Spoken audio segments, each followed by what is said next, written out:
Entre deux mondes, une quête de vérité. Samar, une jeune femme de 28 ans, vivait dans une grande ville d'Algérie. Élevée dans une famille musulmane pratiquante, elle avait toujours cherché à plaire à Dieu. Dès son plus jeune âge, elle avait appris les prières quotidiennes, jeûnait pendant le ramadan, et respectait les traditions familiales. Mais une question la hantait depuis longtemps, Dieu m'entend-il vraiment? Malgré ses efforts pour être une bonne croyante, elle ressentait un vide inexplicable dans son cœur. Un jour, alors qu'elle étudiait à la bibliothèque, elle trouva un livre laissé sur une table. C'était une Bible en français. Par curiosité et un peu par défi, elle l'ouvrit à une page aléatoire. Ses yeux tombèrent sur ces mots de l'Évangile de Jean, « Je suis le chemin, la vérité et la vie. Nul ne vient au Père que par moi. » Jean 14 verset 6. Ces paroles provoquèrent en elle un mélange de fascination et de colère.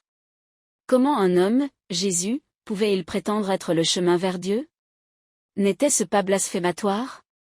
Pourtant, ces mots résonnaient en elle d'une manière étrange. Pendant des mois, Samar entreprit un voyage intérieur. Elle lut en secret des passages de la Bible, tout en continuant à prier comme elle avait appris. À mesure qu'elle découvrait les récits de Jésus, elle fut touchée par sa compassion pour les pécheurs, sa douceur envers les marginalisés et, surtout, son sacrifice à la croix. Elle lut également le Coran, cherchant à confronter ses croyances à ces nouvelles découvertes. Un soir, alors qu'elle se sentait submergée par la confusion, elle fit une prière sincère. « Dieu, montre-moi qui tu es vraiment. Si Jésus est ton fils, donne-moi un signe. » Ce même soir, elle fit un rêve. Dans ce rêve, elle était dans une pièce sombre, mais une lumière éclatante apparut. Un homme en blanc s'approcha et lui tendit la main, en disant « Je suis la lumière du monde. Suis-moi, et tu ne marcheras pas dans les ténèbres. » Jean 8 verset 12. Samar se réveilla en pleurs. Elle comprit que ce rêve était une réponse à sa prière. Cependant, la peur l'envahit.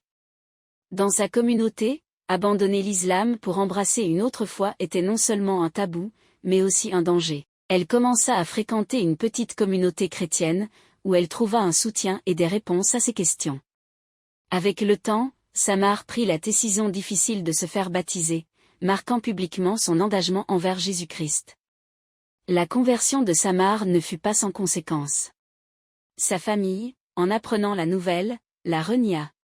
Elle perdit son emploi et dut déménager pour échapper aux menaces. Pourtant, elle témoigne aujourd'hui que, malgré les épreuves, elle n'a jamais ressenti une telle paix intérieure. Elle dit souvent, « J'ai perdu beaucoup, mais j'ai gagné tout ce qui compte. » Jésus n'est pas seulement un prophète, il est mon sauveur, mon refuge et ma paix.